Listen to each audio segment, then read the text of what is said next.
गोदिया में सुंदर लाला नावा बखरिया के भाग जागे हो। ललना छोड़त नाही माई के अचरवा यशोदा मैया आस लागल हो। ललना छोड़त नाही माही के अचरवा यशोदा मैया आस लागल हो। गोदिया में सुंदर लाला नावा बखरिया के भाग जागई हो। ललना छोड़त नाही माई के अचरवा यशोदा मैया आस लागल हो।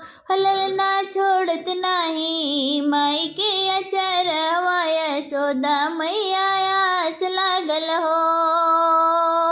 माई कौशल्या बड़ी भागिन गोदिया में लालन हो।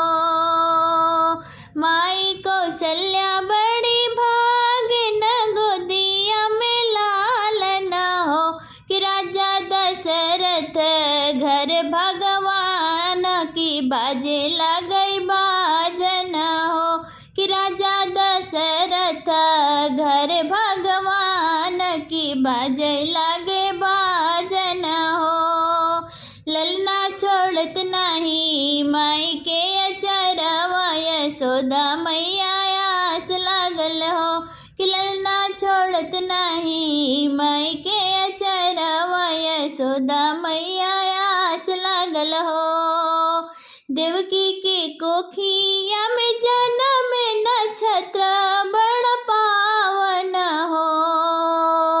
देवकी के कोखिया में जन्म नक्षत्र बड़ पावन हो। बेड़ी हथवा के खोले भगवान कन्हैया दिहले दर्शन हो। रामा बेड़ी हथवा के खोले भगवान कन्हैया दिहले दर्शन हो। ललना छोड़त नाही माई के अचरवा यशोदा मैया आस लागल हो।